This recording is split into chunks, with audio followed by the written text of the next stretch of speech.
Terima kasih TMPW sudah melayani kita semua. Shalom saudara. Ya puji Tuhan ya. Sekalipun hujan, saudara kita semua tetap setia ya. Kita semua saudara setia datang kepada rumah Tuhan. Berapa banyak saudara antusias mau mendengar firman Tuhan? Boleh lambaikan tangan kiri kanan saudara. Beri kasih senyum kiri kanan saudara. Haleluya.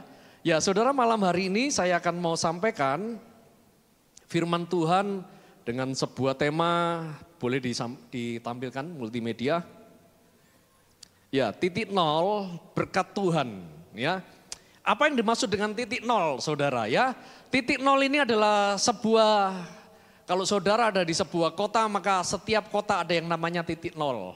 Itu titik awal dalam sebuah perjalanan, saudara. Dan itu adalah sebuah penanda di mana kita mulai berjalan dan kemana kita akan berjalan, saudara ya. Lah dalam kehidupan kita ini juga ada yang namanya titik nol, saudara. Titik nol di mana Tuhan akan memulai berkat-Nya.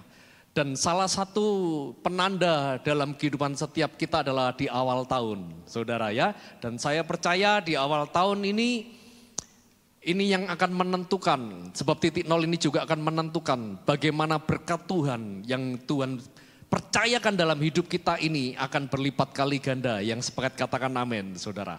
Ya, titik nol ini juga menjadi sebuah penentu. Apakah kita ini, waktu kita menerima berkat Tuhan, apakah kita ini menerima berkat Tuhan dan kita menikmati berkat Tuhan, atau justru berkat Tuhan yang kita terima itu menjadi sebuah beban dalam hidup kita. Loh, apakah bisa Pak berkat Tuhan itu malah jadi beban? Benih yang Tuhan kasih malah jadi beban? Bisa saudara. Ya karena itu semua ditentukan dari yang namanya hati kita saudara ya. Karena itu nanti saya akan bicara tentang sebuah hati. Bagaimana hati ini siap enggak kita ini menerima berkat Tuhan. Sebab belum tentu waktu Tuhan berikan berkat, Tuhan berikan benih dalam hidup kita, kita ini bersuka cita. Salah satu contoh bagaimana umat Tuhan hari itu mereka ada dalam sebuah perbudakan, bangsa Israel diperbudak saudara. Mereka merindukan yang namanya pembebasan. Dan sampai satu hari Tuhan mendengar dan Tuhan menjawab doa mereka. Tuhan bawa mereka keluar dari Mesir dengan caranya yang ajaib. Di dalam sebuah perjalanan yang supranatural di padang gurun bersama Tuhan.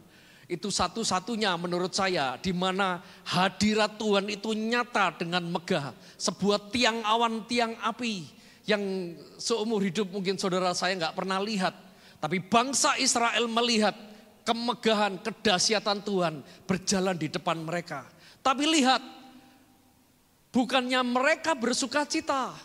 Tapi justru dalam selama perjalanan mereka bersungut-sungut. Bahkan sampai satu hari Tuhan perintahkan Musa, Musa utus para pemimpin, ini pemimpin, para pengintai untuk melihat janji Tuhan itu seperti apa. Seberapa gede, seberapa besar janji Tuhan. Tahukah saudara, di titik di mana mereka melihat janji Tuhan itu sebelum mereka masuk ya, 10 dari mereka menggerutu.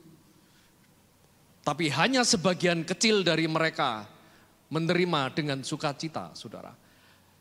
Loh, itu terjadi kadang-kadang di dalam setiap kehidupan kita, saudara. Termasuk saya juga pernah ngalami, saudara. Ya, waktu saya tinggal di dalam rumah yang kecil, ya sebelum kurma dibangun, saudara dulu pernah tahu ya orang-orang yang zaman dulu.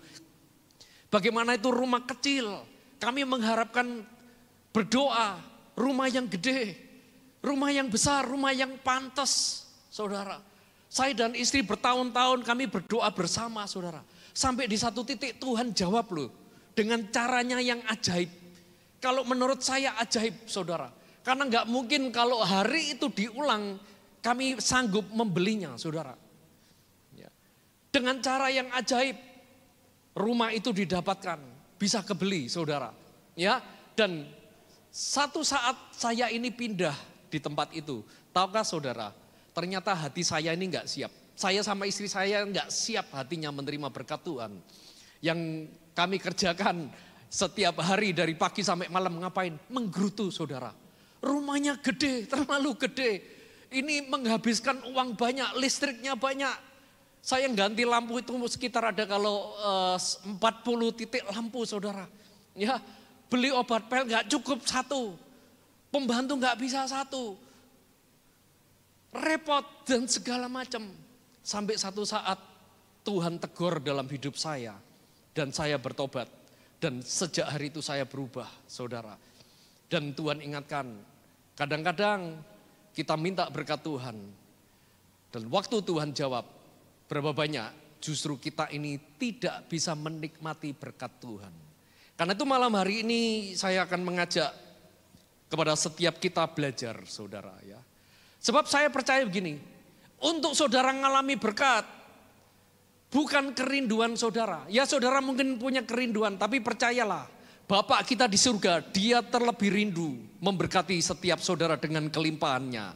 Amin saudara, amin. Tapi problemnya kita yang gak siap dengan doa kita. Saya ketemu dengan beberapa orang saudara ya, belum punya pasangan. Minta sama Tuhan, Tuhan katanya Tuhan bisa berikan saya pasangan. Tuhan katanya bisa berikan saya suami atau istri pendamping. Saya butuh ini Tuhan, karena umur sudah mendekati ya, expired date ya. Tapi satu saat Tuhan jawab dengan doanya, yang terjadi bukannya sukacita, saudara. Bersungut-sungut. Tuhan, kenapa Tuhan kasih suami seperti ini? Suami yang gak bisa ngertiin saya gitu ya. Gak bisa menolong saya. Atau kenapa Tuhan kasih istri yang seperti ini? Yang radio rusak saya ini lebih bagus ya, lebih enak suaranya. Apa Tuhan gak bisa kasih lebih bagus daripada radio rusak saya? Jadi bersungut-sungut saudara, bukannya bersukacita. Saya pernah ketemu dengan seseorang lagi ya, nggak ada di sini nggak ada saudara ya, di sini baik-baik. Yang sepakat katakan amin saudara ya. Tempat di sana, di tempat saya melayani jauh di sana saudara ya. Pak doakan saya, katanya ini tahun berkat Tuhan, kelimpahan. Saya sampai detik ini saya belum punya pekerjaan. Saya bilang ya kamu setia. Ya dia nurut saudara, setia saudara. Datang ke gereja, datang ke doa malam saudara. Berdoanya sungguh-sungguh saudara. Lalu satu saat dengan caranya yang ajaib, Tuhan memberikan sebuah pekerjaan yang baru. Tuhan percayakan pekerjaan. Tahukah saudara, di dalam pekerjaan yang baru, dia mendapat yang namanya promosi. Dia mendapat yang namanya income masukan lebih besar dari sebelumnya. Dan yang terjadi saya pikir dia harusnya bersukacita dan lebih bersungguh-sungguh sama Tuhan. Ternyata enggak. Beberapa kali ini orang malah enggak datang ke gereja saudara. Dia enggak pernah lagi doa, dia enggak pernah lagi ke gereja. Dan setiap kali saya ketemu mukanya bukannya sebuah muka sukacita menikmati berkat Tuhan. Selalu dia bilang gini, capek pak, kesel pak, kesel. Saya sampai gak sempat berdoa, sampai saya gak sempat lagi ke gereja, saya gak sempat lagi ketemu istri saya. Dan tahukah saudara, yang seharusnya benih berkat itu adalah sesuatu yang kita nikmati. Tapi kalau wadah dalam hidup kita ini gak siap, yang terjadi adalah itu akan menjadi sebuah beban di dalam kehidupan saudara. Ya. Nah, yuk kita melihat firman Tuhan, apa yang Tuhan ajarkan. Next, kita baca dalam Pengkhotbah 3 ayat yang ke-11, saudara. Ya. Sebab hati ini adalah seperti sebuah wadah, saudara. Dan Tuhan akan taruh benihnya. Ya, dikatakan Pengkhotbah 3 ayat 11a, ia membuat segala sesuatu indah pada waktunya, bahkan memberikan kekekalan dalam hati mereka, saudara. Kata kekekalan ini adalah sesuatu yang ilahi, supranatural. Saudara nggak pernah akan bisa dapatkan yang namanya kekekalan di atas muka bumi. Sebab semua yang di atas muka bumi ini nggak kekal. Sepakat ya? Semua, saudara boleh sebutkan apa saja. Semuanya akan habis, semuanya nanti satu saat akan binasa. Yang namanya kekayaan, ketenaran, jabatan, apapun saudara. Bahkan emas yang saudara pikir, yang kita pikir, oh ini kekal, no. Saya percaya satu hari nanti emas gak ada artinya buat hidup kita saudara. Ya. Emas sudah gak ada lagi nilainya, harganya buat kita. Dan hanya seperti sampah saudara. Dan satu hal kekekalan adalah datangnya dari surga. Dan yang luar biasa begini, yang namanya benih kekekalan ini menurut pengkhotbah, Tuhan bilang gini, Alkitab katakan demikian, itu akan ditaruh dan diberikan di atas muka bumi. Dan benih ini tidak ditaruh dimanapun juga, kecuali di sebuah tempat yang namanya hati kita, saudara. Dan ini adalah sebuah benih ilahi, benih supranatural. Yang menjadi pertanyaan begini, adakah Tuhan menemukan benih itu di sebuah tempat, menemukan hati yang siap menerima benih Tuhan? Next, so. Hati kita ini ibaratnya adalah sebuah tanah. Kalau minggu lalu kita belajar firman Amsal 4:23, jagalah hatimu dengan segala kewaspadaan. Hati digambarkan seperti sebuah sumber mata air. Tapi malam hari ini saya akan menyampaikan bahwa hati kita ini tanah, saudara. Di mana Tuhan nanti akan taruh benih kekekalannya di dalam setiap kehidupan kita. Yang menjadi pertanyaan begini, berapa banyak tanah kita ini gak siap menerima benih yang ilahi. Sehingga bukan benihnya yang rusak atau benihnya yang jelek. Sehingga benih itu tidak bertumbuh. Tapi seringkali yang didapati adalah Alkitab mengajarkan karena hati kita yang gak siap, saudara. Ya, kita melihat bagaimana Tuhan Yesus, dia mengajarkan tentang tanah hati, saudara. Ya, dalam kita buka dalam Markus 4 ayat yang ke-14 sampai yang ke-20, nanti kita akan baca perbagian, saudara. Ini adalah sebuah ayat perumpamaan yang Tuhan sering sampaikan. Next. Yang pertama, saudara, gambaran yang pertama, tanah hati kita ini seperti apa? Tuhan Yesus menggambarkan bahwa tanah hati kita ini adalah seperti tanah di pinggir jalan, saudara. Ya, kita buka, saudara buka Alkitab, yuk di Markus 4 ayat yang ke-15, saudara ya. Markus 4 ayat yang ke-15. Saya minta multimedia bisa tolong saya, oke. Ya, kita baca dari ayat yang ketiga dulu, sampai ke-4. Ayat ketiga sampai 4. Markus 4 ayat yang ketiga, dengarlah ada seorang penabur keluar untuk menabur. Dan siapa penabur ini? Penabur itu adalah Tuhan, saudara ya. 4, pada waktu ia menabur sebagian benih itu jatuh di pinggir jalan, lalu datanglah burung dan memakannya sampai habis. Kita loncat ayat yang ke-14. Penabur itu menaburkan firman. Saudara lihat, ternyata benih kekekalan itu bicara tentang firman. Kenapa Pak kok firman? Karena saudara nanti baca kitab di kitab Wahyu, Tuhan bilang gini, pada hari terakhir aku akan mengguncang langit dan bumi. Ya, kapan itu? Ini sudah terjadi, saudara ya. Saudara lihat gak, goncangan ini sudah mulai seperti yang saya sampaikan. Begitu 2025, goncangan ini begitu luar biasa, saudara ya. Tiba-tiba sakit wabah flu yang sedang mengerikan terjadi, kita dengar, saudara. Itu di Cina benar-benar gempa wabah virus, saudara ya. Enggak lama beberapa hari yang lalu sampai hari ini masih terjadi apa saudara? Kebakaran api saudara ya, di mana? Di Amerika. Itu enggak ada apa-apa saudara. Tiba-tiba boom, api meledak. Enggak cuma di satu titik, beberapa titik itu meledak. Dan sampai tadi sore saya melihat beritanya itu cukup mengerikan saudara ya. Tidak semua sudah dikerahkan, tapi tidak ada satupun mereka berhasil memadamkan api, dan api itu terus berjalan, meluas saudara ya. Ayat 14, 15, saya minta multimedianya selalu keluarkan aja ya, ayat ya. 15 dikatakan demikian. Orang-orang yang di pinggir jalan tempat firman itu ditaburkan, ialah mereka yang mendengar firman, lalu datanglah iblis dan mengambil firman yang baru ditaburkan di dalam mereka. Saudara perhatikan. Orang yang di pinggir jalan ini gambaran apa sih? Ini gambaran tanah yang di pinggir jalan adalah tanah yang di luar. Ya, firman Tuhan katakan apa? Dengar firman. Sempat dengar firman.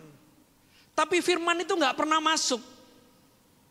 Firmannya nggak pernah terserap, saudara. Ini bukan gambaran orang nggak Kristen loh, saudara. Tolong slide-nya dikeluarkan. Ini bukan gambaran orang yang di luar nggak kenal Tuhan. Ini kenal Tuhan. Ini ke gereja, ikut ibadah, ikut melayani.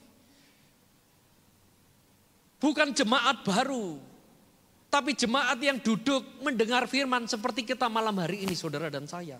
Tapi dikatakan tidak satu pun firman itu masuk di dalam hatinya.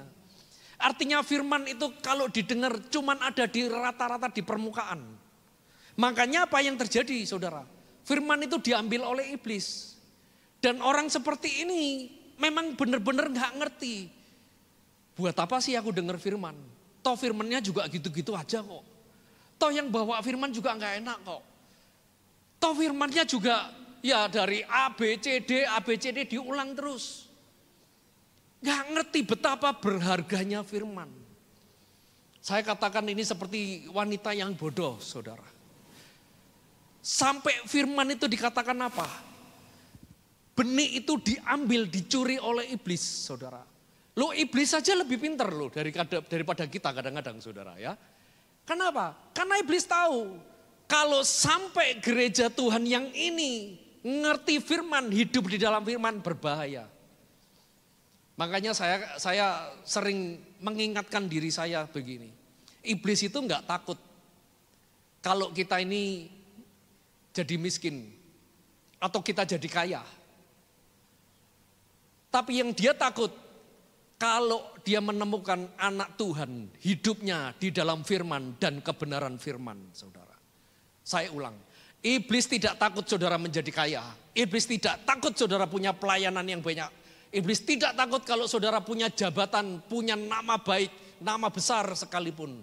Tapi dia takut kalau saudara memiliki firman dan hidup di dalam firman. Sebab gini, kalau saudara diambil kekayaan saudara, ya, ekonomimu goncang sedikit. Pertanyaan saya, saudara akan lebih rohani atau saudara malah meninggalkan Tuhan? Saya ulang ya, pertanyaan ini. Kalau ekonomi saudara goncang, tiba-tiba pemasukan saudara berkurang, ya 50%. Pertanyaan saya segini, saudara pasti berdoanya lebih sungguh-sungguh kan? Betul atau betul? Betul ya? Makanya iblis gak ambil itu dengan kekayaan saudara, dibiarin. Jangan saudara pikir, wah nanti kalau iblis takut kalau saya sakit. Enggak. Justru kalau saudara mengalami pencobaan, mengalami sakit penyakit hari ini, bersyukur.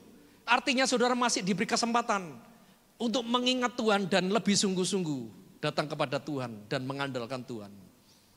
Tapi iblis takut kalau ada para pria-pria berdoa sungguh-sungguh, hidup di dalam kebenaran. Dia menemukan ibu-ibu wanita, seorang wanita yang ngerti firman dan mempraktekkan firman, memperkatakan firman kepada keluarganya. Iblis takut itu. Dan iblis juga takut kalau ada anak-anak yang hidup di dalam kebenaran, jaga kekudusan, melayani Tuhan, memberitakan Injil, mengusir setan dan kuasa firman. Itu iblis yang takut. Makanya kalau iblis ketemu kekristenan pinggir jalan, dia senang. Dan kekristenan pinggir jalan ini apa? Kekristenan yang di luar. Gak mau punya kerinduan. Kristen ke gereja. Tapi setiap kali datang, kalau dengar firman gak ada rasa haus, lapar. Apa yang Tuhan mau bicara. Dan berapa banyak seringkali kita ini sama, saudara. Jangankan ngerti, inget aja kadang-kadang enggak kok poin firmannya. Coba tanya kanan kiri saudara. Pak, Bu, minggu lalu khotbahnya apa? Yang khotbah siapa? Pasti saudara lupa. Karena gak ada kerinduan, saudara. Ya. Loh, semua kita ini pelupa, termasuk saya, saudara. Makanya Saudara selalu lihat ya, saya itu kalau siapapun yang berkhotbah, mau yang senior, mau yang lebih junior dari saya, maupun yang saya tahu ini bakal khotbahnya muser-muser gitu ya, saya selalu mencatat dan saya selalu berdoa, Tuhan, kasih saya benih ilahi, benih yang supranatural. Ya. Tapi orang yang di tepi jalan ini adalah orang-orang yang di luar. Dia nggak peduli. Firman itu mau ditabur nggak ditabur. Firman itu mau seperti apa dia nggak peduli. Karena apa? Karena hilang rasa. Tadi pagi saya duduk, saya berdoa nyembah Tuhan. Tuhan cuma bilang gini. Berapa banyak gereja ini, jemaatnya sebagian besar sudah kehilangan rasa dengan Tuhan. Kalau setiap kali datang ke rumah Tuhan, hanya seperti sebuah kebiasaan hari Minggu. Enggak ada lagi kerinduan, saudara. Dan ini berbahaya, saudara. Kenapa berbahayanya? Yuk kita baca ayat yang ke-11 sampai 12, saudara. Ya. Markus 4 ayat yang ke-11. Bagaimana kekristenan yang di luar, saudara. Ayat 10, 11, 12. Ketika ia sendirian, pengikut-pengikutnya dan ke-12 murid itu menanyakan dia tentang perumpamaan ini, saudara ya. 11, jawabnya, kepadamu telah diberikan rahasia kerajaan Allah, tetapi kepada orang-orang apa, saudara? Orang apa? Orang luar. Ini kekristenan luar. Dengar, mereka sama-sama dalam sebuah rombongan yang dengar firman Tuhan. Tuhan bilang gini, kepadamu para murid, Kristen murid yang mau punya komitmen, punya kerinduan mau ikut Tuhan sungguh-sungguh. Tuhan bilang gini, kepadamu segala rahasia surga diberikan. Tapi kepada orang-orang yang cuman datang ke gereja, cuman Tuhan berkati aku Tuhan. Kalau Tuhan gak berkati aku gak mau datang lagi loh. Mau firmannya terserah seperti apa, yang penting aku kaya Tuhan. Yang penting aku harus ini sembuh, pokoknya harus sembuh. Lah ya kan gitu saudara ya. Tuhan bilang apa? Gini, jawabnya, kepadamu telah diberikan kerajaan 12 ya. Kepada orang-orang luar segala sesuatu disampaikan dalam perumpamaan 12 supaya, ngeri saudara ya, sekalipun melihat mereka tidak menanggap, sekalipun mendengar mereka tidak mengerti, supaya mereka jangan berbalik dan mendapat ampun. Loh ini ngeri loh saudara. Ini bukan orang gak dengar firman. Tapi firmannya gak ada bekas dalam hidupnya. Bertahun-tahun jadi orang Kristen. Ditanya, ayat ini bicara apa? Gak ngerti Pak.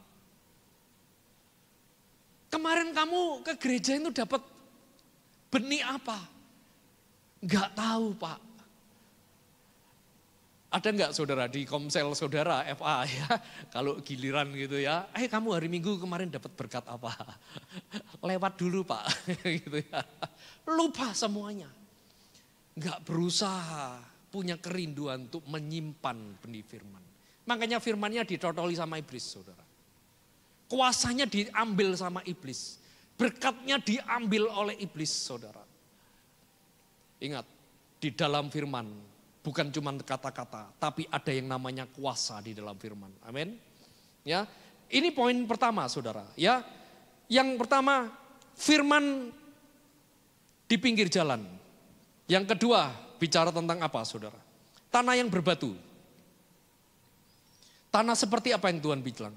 Tanah yang berbatu. Markus 4 ayat 16 saya bacakan ada saudara ya. Ayat 16 dikatakan demikian. Demikian juga yang ditaburkan di tanah yang berbatu-batu ialah orang-orang yang mendengar firman dan segera menerimanya dengan gembira. Ya, ini lebih better, lebih baik ya. Tetapi mereka tidak berakar dan tahan sebentar saja. Apabila kemudian datang penindasan atau penganiayaan karena firman itu, mereka segera murtad. Ya. Ini lebih bagus. Tanah seperti ini lebih baik daripada yang pertama. Tapi bukan berarti ini yang Tuhan mau.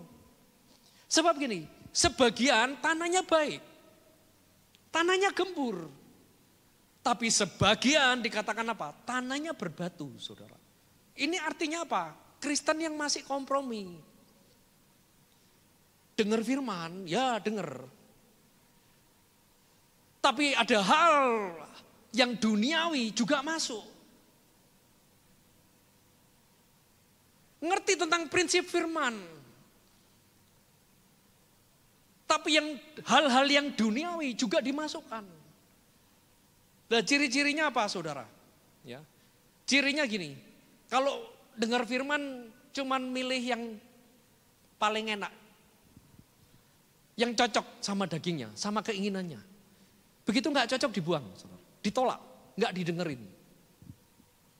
Jujur ya, sambil saya cerita nanti kita mengkoreksi diri kita masing-masing. Ya. Ini Kristen yang kalau seperti anak-anak kalau yang dikasih makan itu suka pilih-pilih, rewel gitu loh saudara ya.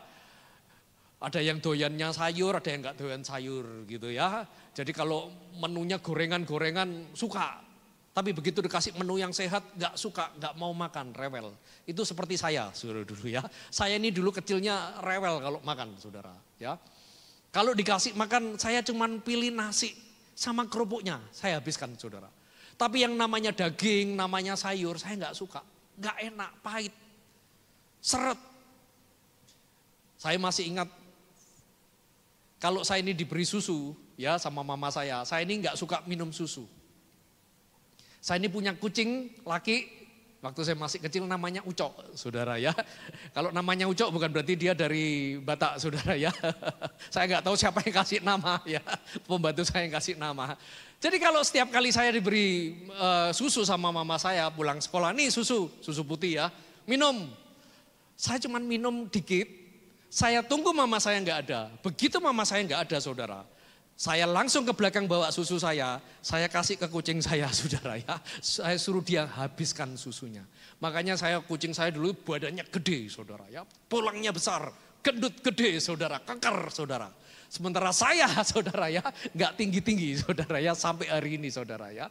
Dan saya menyesal. Kenapa saya nggak suka minum susu sehingga tulang saya kecil nggak panjang saudara ya. Dan sampai hari ini saya juga merasa kurang gizi saudara ya. Sama dalam hidup kita, kadang-kadang kekristenan kita ini juga sama. Kita pikir dengan firman. Oh kalau kita dengar firman berapa banyak dengar firman tentang berkat, tentang kesembuhan. Wah, aduh kita ada yang paling aminnya paling jago nih, ya gitu ya. Tapi di satu titik waktu kita mendengar firman tentang menabur, kita bilang ini bukan buat saya. Waktu kita mendengar firman, siapa yang mau diurapi dompetnya kan gitu ya. Untuk menerima berkat Tuhan, maju paling kenceng saudara ya. Dompetnya dibuka lebar-lebar. Tuhan urapi dompetku ini Tuhan supaya isinya selalu penuh, nyumber terus saudara. Senang kita dengan khotbah-khotbah seperti ini. Seperti dikatakan bergembira, tapi nggak berakar. Begitu giliran khotbah tentang disiplin, khotbah tentang berakar, khotbah tentang menabur. Siapa yang mau jadi berkat? Ayo kita menabur untuk pekerjaan Tuhan. Dompetnya akan ditutup paling rapat saudara. Bahkan disimpan di dalam lemari, dikunci dengan gembok 7 rupa saudara ya. Paling tertutup saudara. Dan kita mulai pikir, dan kita melihat bagaimana orang-orang ini gak punya prinsip lagi dalam firman. Dia cuma ambil firman yang enak. Firman yang lucu, firman yang menghibur, firman yang selalu aduh kamu kasihan ya nanti pasti Tuhan tolong. Kalau kamu sakit nanti pasti Tuhan sembuhkan. Padahal tujuan Tuhan datang ke muka bumi. Dia bukan seperti dukun saudara. Amin. Loh iya, saudara pikir kalau kita ikut Tuhan Yesus kita akan jadi kaya raya, hidup kita enak, kita akan kecewa. Makanya dikatakan orang-orang seperti ini gak berakar. Begitu badai, aniaya, pencobaan datang karena firman menjadi murtad saudara. Jangan saudara pikir Kekristenan kita nggak akan, nanti kita akan mengalami aniaya dan tekanan, saudara. Penderitaan karena firman. Pasti kita akan mengalami, saudara. Ya, beberapa orang mempercayai, oh nanti masa aniaya besar, gereja Tuhan akan diangkat di awan-awan. Ya puji Tuhan, saudara. Ya. Tapi menurut saya pribadi, menurut firman, ya alasan saya tidak mempercayai yang pertama. Karena firman katakan satu hari kelak, nanti akan datang yang namanya aniaya. Penindasan kepada setiap kita anak-anak Tuhan. Untuk apa? Untuk memurnikan. Dan yang kedua untuk membuktikan mana yang hidupnya sungguh-sungguh berakar di dalam Tuhan, saudara. Akan ada yang namanya filter, saudara. Loh ya kalau kita nggak siap hari ini, maka tiba-tiba akan datang masa aniaya dan kita akan menjadi murtad meninggalkan Tuhan. Dan ini menjadi berbahaya dalam setiap iman kita, saudara. Kalau kita pikir, wah Pak, kalau jadi kekristenan apakah selalu hidup enak, diberkati kaya raya, tanda bahwa itu berhasil kekristenan? Enggak. Para rasul sampai akhir hidupnya, mereka mati dalam kemuliaan. Di dalam apa, saudara? Aniaya, saudara. Oh ya, sebutkan mereka para martir. Nama-nama para pahlawan, saudara. Ya, bukan saya anti dengan kemakmuran, bukan saya anti dengan berkat Tuhan, no.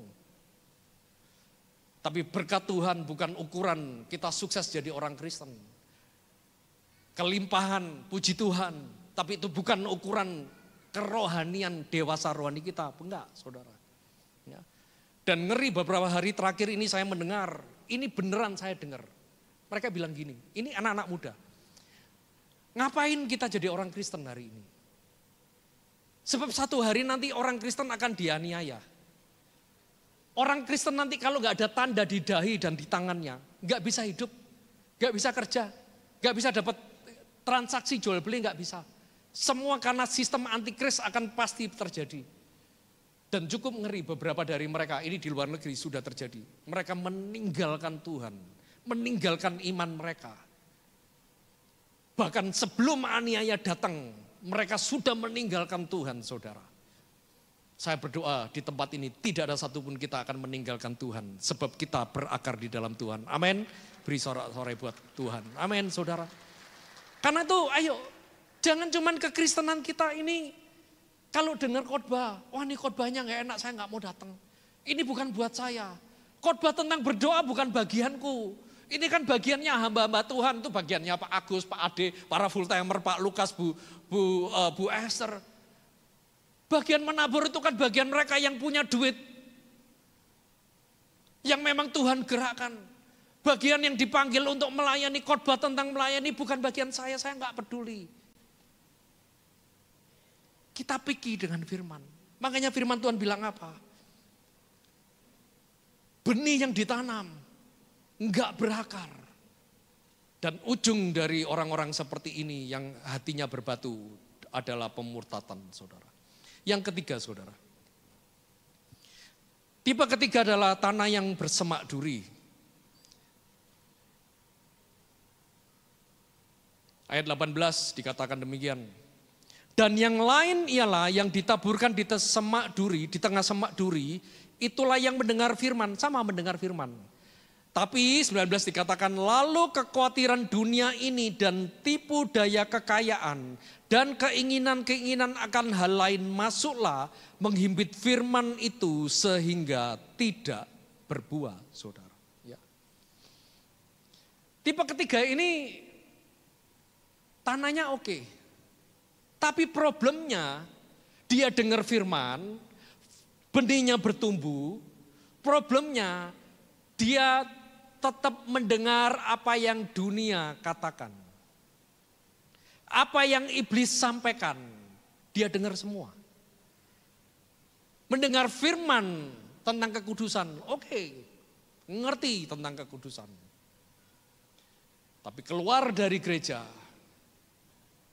mendengar tentang ketidakkudusan, kenajisan, oke, ini kan zamannya, ya gitu ya.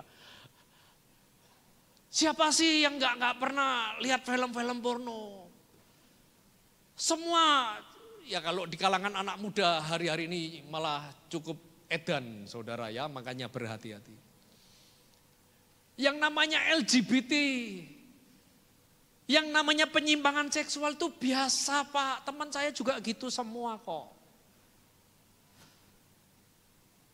Yang namanya rokok, yang namanya narkoba, obat itu biasa. Ini ibaratnya begini saudara. Di gereja kita mendengar firman, kita ngerti, imannya mulai bertumbuh. Tapi yang terjadi, semak durinya tidak pernah dijabut. Semak durinya dibiarkan menghimpit saudara. Dengar firman, Tuhan adalah pembelaku, Tuhan penolongku. Tapi begitu mendengar berita di luar, kekhawatiran, ketakutan, saudara, juga tumbuh. Di gereja ngerti tentang firman, di gereja damai, di luar gereja kembali stres. Berapa banyak seringkali kita juga sama saudara. Bahkan bukan cuma kekhawatiran, ketakutan, tapi pengaruh-pengaruh duniawi ini bicara tentang apa? Tentang keinginan daging saudara. Panggilan melayani, tapi masih bingung, masih pinginnya hal-hal yang duniawi. Tetap kompromi bersama-sama saudara. Makanya di satu titik, gak ada satupun buah yang keluar saudara. Tanah yang keempat, saya minta pemain musik bisa maju ke depan. Minta tolong multimedianya.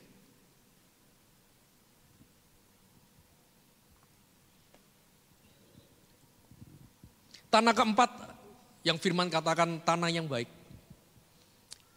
Ayat 20 dikatakan, dan akhirnya yang ditaburkan di tanah yang baik, ialah orang yang mendengar dan menyambut firman itu lalu berbuah. Ada yang 30 kali lipat, ada yang 60 kali lipat, dan ada yang 100 kali lipat. Saudara perhatikan ini. Ada yang mendengar, menyambut, dan berbuah. Ada yang 60, ada yang 30, ada yang 60, ada yang 100.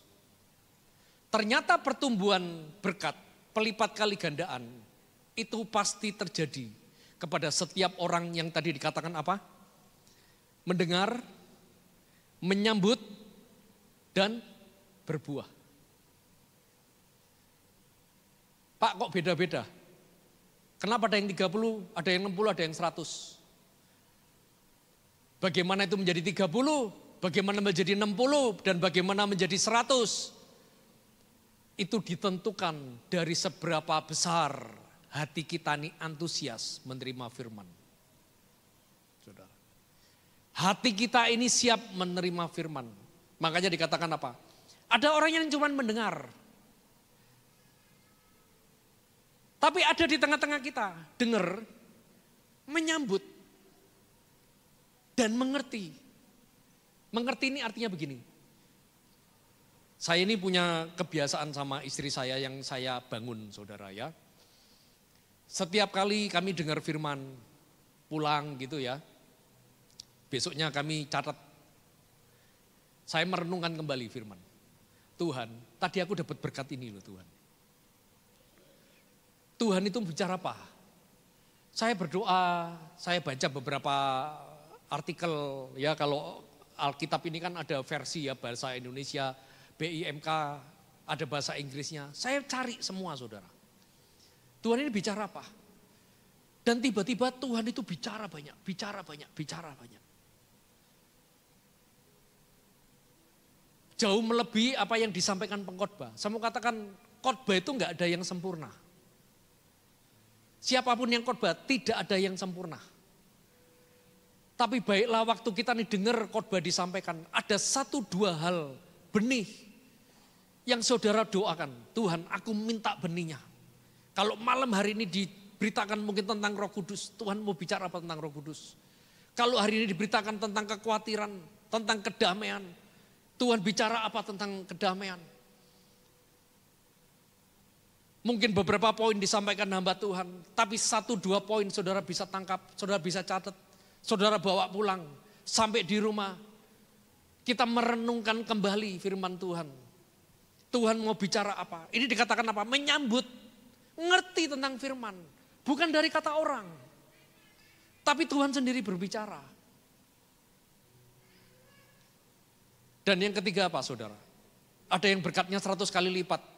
Karena mereka enggak cuma mendengar, menyambut, dan membuatnya mengerti, tapi apa? Melakukan firman dan menceritakan firman. Ini berkatnya beda. Jangan cuma jadi pendengar dan ngerti firman. Kalau sebatas itu bahaya. Kita akan jadi Farisi saudara ya. Kita enggak akan bedanya dengan ahli-ahli Taurat saudara. Bahkan mereka lebih jago.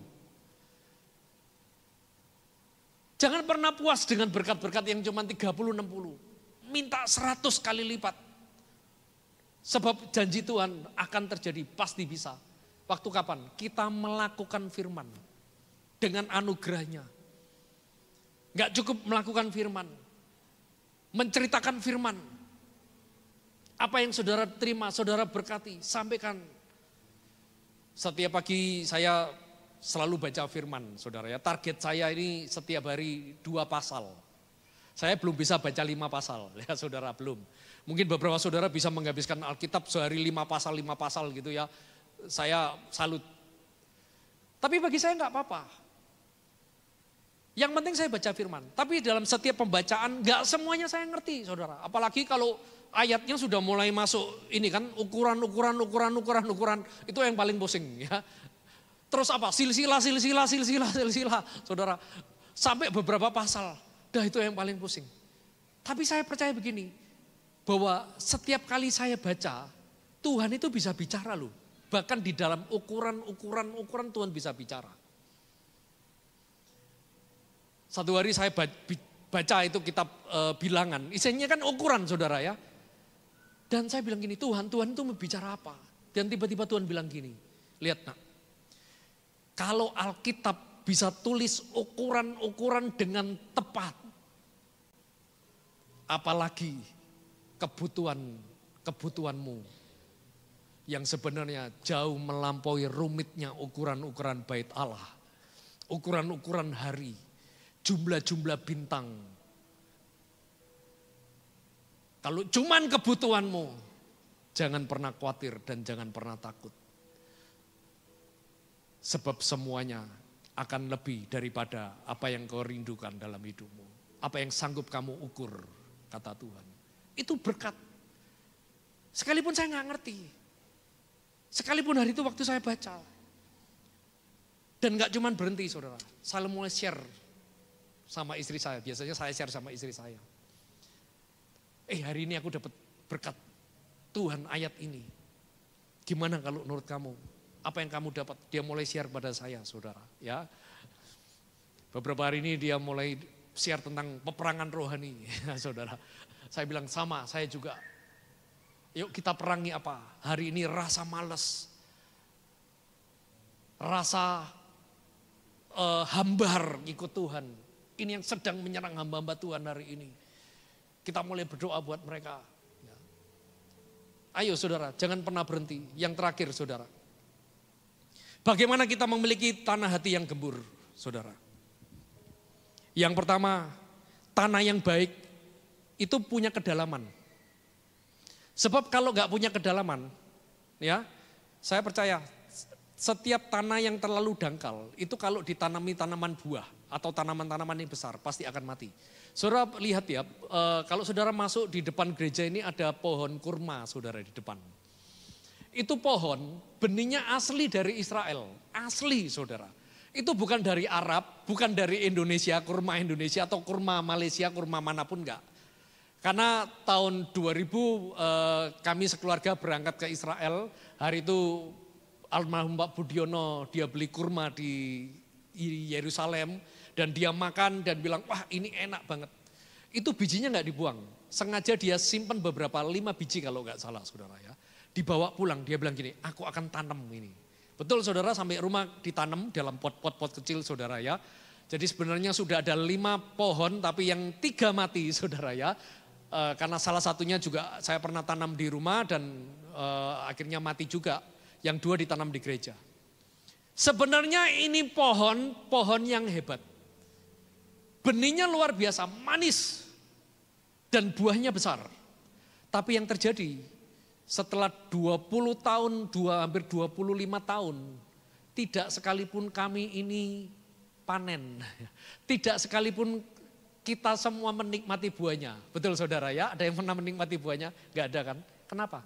Karena ternyata tanahnya dangkal. Tanahnya pendek. Tanahnya cuma 1 meter, gak ada 1 meter itu saudara. Padahal kurma membutuhkan tanah yang begitu dalam, akarnya begitu dalam, supaya dia berbuah. Lah sama dalam kehidupan kita. Benih yang terbaik sekalipun tidak akan pernah menghasilkan buah. Tidak akan menghasilkan yang namanya pelipat kali gandaan. Kenapa? Karena enggak ada kedalaman di dalam hati kita. Kedalaman bicara tentang apa? Hubungan kita sama Tuhan, saudara. Saya diingatkan Tuhan, ini ayat terakhir ya. Yehezkiel 47 ayat yang ketiga, saudara. Yuk kita buka. Yehezkiel 47 ayat yang ketiga. Ini Tuhan bicara kepada saya akhir tahun kemarin, saudara. Yehezkiel 47, ceritanya begini. Tuhan membawa Yehezkiel ini ke dalam bait Allah. Dipertunjukkan bait Allah. Rumah Tuhan, hadirat Tuhan. Lalu tiba-tiba ada suara seseorang bilang gini, Yehezkiel masuk. Ya, dan di ayat ketiga dikatakan demikian. Sedang orang itu pergi ke arah timur, orang itu siapa? Saya percaya ini bicara tentang Tuhan, Roh Kudus yang menuntun. Dan memegang tali pengukur di tangannya, ia mengukur 1000 hasta dan menyuruh aku masuk ke dalam air itu, maka dalamnya sampai pergelangan kaki, mata kaki. Saudara ya, ayat 4. Ia mengukur 1000 hasta lagi dan menyuruh aku masuk sekali lagi dalam air itu. Sekarang sudah sampai di mana saudara? Di lutut. Berhenti? Enggak. Kemudian ia mengukur 1000 hasta lagi dan menyuruh aku ketiga kalinya masuk ke dalam air. Sekarang sudah sampai ke pinggang. Ayat 5. Sekali lagi ia mengukur 1000 hasta lagi. Sekarang air itu sudah menjadi sungai di mana aku tidak dapat berjalan lagi. Sebab air itu sudah meninggi sehingga orang dapat berenang. Suatu sungai yang tidak dapat diseberangi. Yehezkiel ini ditarik terus. Yehezkiel masuk lagi. Jangan berhenti. 1000 hasta lagi sampai di satu titik. Dikatakan Yehezkiel ini tenggelam di sungai ini. Dan di titik di mana dia tenggelam, dia nggak bisa lagi berjalan dengan kakinya. Satu sungai yang dalam dan tidak dapat diseberangi. Alkitab katakan ayat 6 dikatakan, lalu ia berkata kepadaku, apa yang kau lihat? Hai anak manusia. Kemudian ia membawa aku kembali menyusur sungai itu. Perhatikan nih ayat ke-7.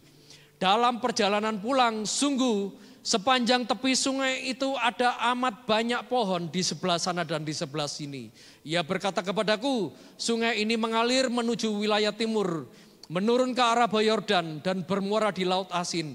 Air yang mengandung banyak garam dan air itu menjadi tawar. 9, sehingga kemana saja sungai itu mengalir, segala makhluk hidup yang berkeriapan di sana akan hidup. Saudara, ayat ini aneh enggak? Aneh sebenarnya. Sebab dikatakan begini, sebab dimanapun air itu mengalir, segala makhluk hidup menjadi apa saudara? Hidup. Alkitab enggak katakan makhluk mati menjadi hidup, enggak. Enggak cuman dikatakan nih, air itu mengalir, tapi sepanjang air itu mengalir, pohon keluar. Tanaman-tanaman yang berbunga. Bicara tentang apa? Kehidupan yang membawa keharuman. Keluar. Di mana air yang dalam itu mengalir. Pohon-pohon yang berbuah. Bicara tentang apa? Tentang buah-buah. Kemanisan. Gak selesai. Yehezkiel lihat. Semua makhluk hidup menjadi hidup. Waktu saya baca ini tiba-tiba Roh Kudus bilang gini dan dibilang gini. Kalau kamu nak ngalami yang namanya hati yang dalam ketemu Tuhan. Punya hati, punya hubungan yang dalam, kerinduan yang dalam ketemu Tuhan. Kamu nggak pernah puas dengan cuman selutut, sedengkul, apalagi sepinggang. Terus kamu kejar Tuhanmu di awal tahun ini. Sampai kamu tenggelam, sampai kamu merasakan bukan dengan kekuatan kakimu kamu berjalan. Tapi mengikuti kemana sungai ini pergi. Dari bait Allah ini, Tuhan bilang gini, maka kamu akan punya hidup yang melebihi hidup. Kamu punya kehidupan di atas kehidupanmu. Kamu akan punya yang namanya hidup, bukan sekedar hidup. Tapi hidup di dalam segala kelimpahannya, kata Tuhan. Dan saya percaya ini janji Tuhan, message Tuhan kepada setiap kita gereja Tuhan malam hari ini. Berapa banyak kita punya kehidupan tapi sebenarnya hidup kita mati. Kita punya hidup seolah-olah hidup tapi kosong sebenarnya. Dan hari ini Tuhan bilang, kalau kita ada di dalam ketenggelam, di dalam sungai yang keluar dari bait Allah, bicara tentang apa? Kerinduan, kedalaman bersama Tuhan, percayalah. Apa yang tidak sanggup firman kerjakan. Sebab tidak ada yang mustahil bagi Tuhan, amin. Tanah yang kering akan menghasilkan bunga. Tanah yang gesang akan menghasilkan pohon yang berbuah, amin. Bahkan yang hidup sekalipun yang kelihatannya Pak, aku ini sudah diberkati. Kamu akan menerima yang namanya double porsi dalam hidupmu. Pak, aku ini sudah berbahagia kok sebenarnya. No, Tuhan juga enggak puas, kamu cuma sekedar bahagia. Tapi akan ada yang namanya anugerah, anugerah, anugerah, anugerah. Favor, favor, favor. Kemurahan, kemurahan, kemurahan, kemurahan. Yang melampaui apa yang kita bisa bayangkan, pikirkan, bahkan doakan. Dan Tuhan itu berikan di dalam kedalaman saudara. Ayo sama-sama kita punya komitmen malam hari ini. Waktu dengar firman, Tuhan bilang gini, aku akan cari hati yang mau dalam sama aku. Sebab nanti aku akan taruh kekekalan itu. Aku akan taruh benih yang ilahi itu, yang supranatural itu. Dan Tuhan tunggu setiap kita anak-anaknya.